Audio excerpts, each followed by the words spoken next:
Hello student, मैं विष्णु दिवाकर। इस video में हम बात करने वाले हैं बीए प्रोग्राम सेमेस्टर 4 की जो हिस्ट्री है आपकी डिसिप्लिन स्पेसिफिक कोर्स की, भारत का इतिहास। तो यहाँ पर हम यूनिट नंबर 1 कंप्लीट करेंगे आज की वीडियो के अंदर। तो सबसे पहले मैं आपको बता देता हूँ, यूनिट नंबर 1 जो है आपकी 18वीं शताब्दी में समाज की स्थिति। तो इसमें से अगर कोई भी क्वेश्चन आता है आपका, तो आप किस तरीके से उस क्वेश्चन का आंसर लिखेंगे। तो चलिए वीडियो को स्टार्ट कर लेते हैं। कोई भी इंपॉर्टेंट क्वेश्चंस के अकॉर्डिंग आप वीडियो ना देखें, पूरी यूनिट यहाँ पर क्लियर की जाएगी, आपको एक एक चीज़ यहाँ पर बताई जाएगी और उसके बाद आपके पेपर में आने वाला कोई भी क्वेश्चन जो है आपका यूनिट नंबर 1 से नहीं छूटेगा। तो क्वेश्चन तो आपका सिंपली यही पूछा जाना है कि 18वीं शताब्दी में समाज की स्थिति, ठीक है। इससे रिलेटेड आपका कोई भी क्वेश्चन आएगा तो आपको यही सब लिखना है जो मैं आपको अब पढ़ाने वाला हूँ। तो चलिए यहाँ पर हम देख लेते हैं। मैंने आपको पहले से यहाँ पर हाईलाइट कर रखा है और यूनिट नंबर 1 पूरा यहाँ पर कंप्लीट है। तो 18वीं शताब्दी में समाज की स्थिति को लेकर क्या राय है और क्या चीज़ें रही है, वो मैं आपको यहाँ पर क्लियर करने वाला हूँ। तो चलिए वीडियो को स्टार्ट कर लेते हैं देरी ना करते हुए। तो देखिए, 18वीं शताब्दी में भारत में आए विदेशी यात्रियों और जो भारतीय लेखक थे, इनके जो वित्रांत हैं, जिन्होंने जो भी चीज़ें लिखी हैं, वो 18वीं शताब्दी के भारत के समाज की जो बिगड़ी हुई स्थिति है ना, उसका बहुत ज़्यादा दुखद चित्रण यहाँ पर दिखाया गया है। और बोला गया कि 1707 में जो मुगल साम्राज्य के पतन के आरंभ के साथ ही, जो मुगल साम्राज्य का जो पतन हुआ है उसके साथ ही भारत में जो है असीमित अशांति का युग आरंभ हो गया। और मुगलों की केंद्रीय सत्ता के कमजोर होते ही साम्राज्य की कई छोटी छोटी शक्तियों ने सिर उठाना आरंभ कर दिया और इन छोटी शक्तियों के मध्य निरंतर लड़ाई झगड़े चलते रहे। और परिणाम ये निकला कि उत्तर भारत के अधिकांश भागों में ना तो कोई शासक था, ना ही कोई शासन, और ना ही कानून, और ना ही कोई सुरक्षा। परिणाम स्वरूप समाज में असुरक्षा, अस्थिरता, इसके दौर से इसको गुजरना पड़ा। और शक्तिशाली लोगों ने क्या करा, दुर्बलों पर वो जो है हावी होते रहे। चारों तरफ अराजकता छाई हुई थी, यानी कि आप अराजकता, एनार्की जिसे हम बोलते हैं इंग्लिश में। अराजकता मतलब होता है ना, देश के अंदर रहकर उसी की बुराई करना, उसी के साथ गद्दारी करना, तो ये सब चीज़ें होती आई एम सॉरी। 18वीं शताब्दी में भारतीय समाज राजनीतिक प्रगति के प्रति उदासीन थे। अब हुआ ये कि जो अधिकांश गांव थे, वो जितने भी परिवर्तन हो रहे थे ना, उनसे उनसे कोई लेना देना नहीं था। गांवों के अंदर जो रह रही जो जनसंख्या थी ग्रामीण जातियों की, वो अपने आप में मस्त थे। उनको जो है, उनको ये लगता था कि भाई वो आत्मनिर्भर हैं, उन्हें किसी से कोई लेना देना नहीं है। और इन्होंने दूसरों से कोई मतलब नहीं रखा और देश की स्थिति की भी कोई प्रभाव उनको नहीं थी। अब परिणाम स्वरूप हुआ क्या कि जो ग्रामीण जीवन था वो बिल्कुल बेकार होता चला गया और यह ग्रामीण जातीय एकाकी जीवन जीती रही। और धीरे धीरे जो रीतियां थी समाज के अंदर पनपती चली गई और 18वीं शताब्दी में भारत की एक मुख्य विशेषता बनकर सामने आ गई। हम जानते हैं कि जो 15वीं और जो 16वीं शताब्दियों के अंदर बहुत सारे जो संत आए हैं, प्रचारक आए हैं, धर्म सुधारक आए हैं, जिन्होंने मध्यकाल के अंदर धर्म की जो कुरीतियां थी उनको सुधारने का बहुत ज़्यादा प्रयत्न किया। परंतु हुआ क्या, 18वीं शताब्दी में कोई ऐसा धर्म विचारक सामने नहीं आया जो अंधकार में पड़े इस भारतीयों का सही मार्गदर्शन करता हो। और जिस सामाजिक दर्शन का प्रचारक नानक, चैतन्य और कबीर ने किया था, वो सारा का सारा जो प्रचार इन्होंने किया धर्म को लेकर, वो अज्ञान के अंधकार में डूब गया। और फाइनली 18वीं शताब्दी में भारत के इस धार्मिक इतिहास में पता है इसको क्या नाम दिया गया, अंधकार युग। इसको अंधकार युग के नाम से जाना गया। अब 18वीं शताब्दी का जो हिंदू है, वो मूर्ति पूजा में विश्वास रखता था। कोई अपने को राम भक्त बोलता था तो कोई कृष्ण भक्त बोलता था। किसी की जो है भगवान शंकर में रुचि थी तो कोई किसी विष्णु भगवान को मानता था। कोई माँ दुर्गा का उपासक था तो कोई सूर्य को ही अपना सर्वश्रेष्ठ और सर्वस्व मानता था। सभी संप्रदाय अपने संप्रदाय को दूसरे संप्रदाय से श्रेष्ठ मानते थे। अब संप्रदाय का मतलब होता है कि जो धर्म है वो धर्म अपने आप को सर्वश्रेष्ठ माने, सबसे ऊपर माने, तो वो संप्रदाय कहलाता है। जादू टोना में विश्वास अपनी चरम सीमा पर पहुंच चुका था। वहाँ पर लोग जो है बलि चढ़ाने को और विभिन्न प्रकार की पूजा, तीज त्योहार के अंदर विश्वास रखते थे। समाज का एक ऐसा वर्ग जो भारतीय दर्शन के अद्वितीय सिद्धांत को मानने वाला था। कुछ अन्य वर्ग तंत्रवाद में विश्वास रखते थे, तंत्र में विश्वास करने वाले तांत्रिक कहलाते थे। उसके बाद इतिहासकार तो ये मानते हैं, कुछ इतिहासकारों का ये मानना भी है कि जो मुगल साम्राज्य का जो पतन हुआ था, जो इसमें राजपूत, मराठा, सिख, इन्होंने कट्टर मुगल सम्राट और औरंगजेब द्वारा जो लागू किए गए असहनीय कानून थे, उनकी वजह से ही ये संग्राम हुआ। हिंदू मुसलमानों के आपसी धार्मिक संबंध जो है 17वीं शताब्दी से कटु होने शुरू हो गए, यानी कि बहुत ज़्यादा कट्टरपंथा दिखने लगी यहाँ पर। और जो 18वीं शताब्दी में धीरे धीरे जो है कायम रहे। पहले जो दोनों जातियों के बीच में सद्भाव जो था ना, वो बिल्कुल ख़त्म हो चुका था।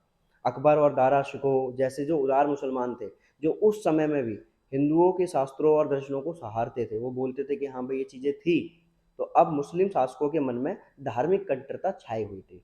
अब वो इन सब चीज़ों को नहीं देख पा रहे थे। उसके बाद जो यहाँ पर पॉइंट्स आपके बनेंगे, जैसे सबसे पहला पॉइंट है जाति प्रथा। ये सबसे पहला एक कारण था इसके अंदर जो भी समाज में परिवर्तन आया है। ये निश्चित कर पाना तो कठिन था कि उस समय जो भारत के अंदर जो जातियाँ थी ना और जो उपजातियाँ थी वो कितनी थी, क्योंकि कुछ लोगों का अनुमान है कि उस समय समाज में 2 से 3 हज़ार तक जाति और उपजाति मौजूद थी। आज भी जाति व्यवस्था और मानव समाज में एक अत्यंत विवादास्पद संस्था बनी हुई है। आज भी सबसे बड़ा दोष जो है वो यही है कि समाज को विभिन्न भागों में विभाजित कर दिया। अब जो फ्रांसीसी यात्री थे ट्रेवनियर, उन्होंने क्या बोला? उन्होंने बोला है कि काफ़ी पहले ही जाति प्रथा के दोषों का वर्णन इन शब्दों में किया गया है कि भारत में जो मूर्ति पूजक व्यक्तियों की संख्या है वो मुसलमानों की संख्या कम है। अनुपात की दृष्टि में देखें, अगर 6 यहाँ पर व्यक्ति हैं जो मूर्ति पूजा करते हैं और तो उसमें उसके पीछे एक मुसलमान होता है, और कैसे ये संख्या लोग इतने कम होते गए और इनके अधीन होते गए, मुस्लिम शासकों का आधिपत्य सहज स्वीकार कर लिया था। उसके बाद सॉरी, मोनियर विलियम के शब्दों में जाति आत्मत्याग की भावना को प्रोत्साहित करने में, जाति को और व्यक्ति को एक संगठन के अधीन रखने में, बुराई और भुखमरी को रोकने के लिए बहुत सहायक थी। ऐसी व्यवस्था में गुण और योग्यता का कोई स्थान यहाँ पर नहीं था, और जो इंटरकास्ट मैरिज होती है, अंतर जातीय विवाह होते हैं, इनके बारे में तो कोई सोच भी नहीं सकता था। उच्च वर्ग के लोगों का छोटी जाति के साथ में खाना खाना भी बिल्कुल वर्जित था, यानी कि मना था। कुछ जातियों के हाथ से तो पानी पीना भी पाप समझा जाता था, और ये नियम इतने कठोर थे कि जो भी इन्हें तोड़ता उसे सामाजिक बहिष्कार का सामना करना पड़ता, समाज से उसको बहिष्कार कर दिया जाता था, हटा दिया जाता था। समय और धर्म दोनों ने मान्यता प्राप्त दास प्रथा की 18वीं शताब्दी में कोई समस्या भी नहीं थी, और 19वीं शताब्दी के आते आते जाति प्रथा के दोषों ने यूरोपियन और हिंदू सुधारकों का ध्यान अपनी ओर खींच लिया। और फाइनली हुआ क्या कि 19वीं शताब्दी में जाति प्रथा और उससे ऊपरी उत्पन्न दूसरी बुराई की जड़ अस्पृश्यता दोनों ही विरुद्ध आंदोलन हो गए। अब अस्पृश्यता का मतलब क्या है?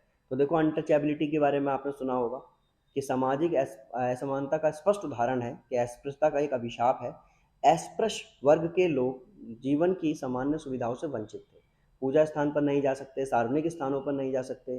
अस्पृश्य लोग कुआं, सराय, विद्यालयों का उपयोग नहीं कर सकते।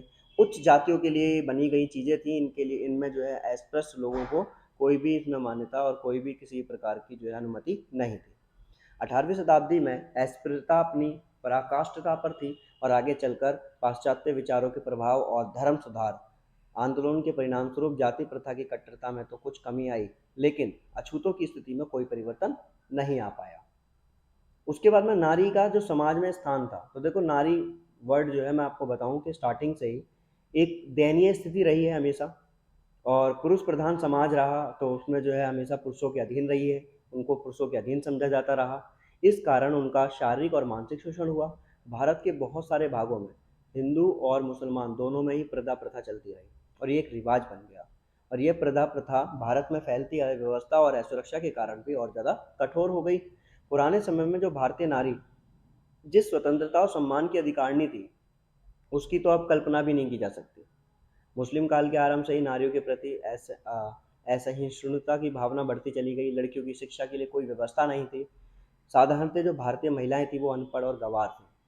नारी पुरुष पर जो है पूर्णतः निर्भर थी। बचपन में अपने पिता पर, फिर थोड़ी बड़ी हुई युवावस्था में तो अपने पति पर, और बड़ी हुई तो वो वृद्धावस्था में अपने पुत्र पर, इन सभी पर वो अपने निर्भर रहा करती थी। अब अन्य सामाजिक रीतियों की बात करें तो 18वीं शताब्दी में और भी ऐसी रीतियाँ थी जिसके अंदर हम बात करें कि हिंदू नारियों पर जो है बहुत भयानक प्रभाव पड़ा, जैसे बाल हत्या और बाल विवाह, बहुपति प्रथा, विधवाओं के साथ में दुर्व्यवहार। 19वीं शताब्दी में इन रिवाजों के विरुद्ध आवाज़ उठाने लगे। मानव बलि 18वीं शताब्दी का एक प्रमुख अंधविश्वास था। मानव बलि दी जाती थी।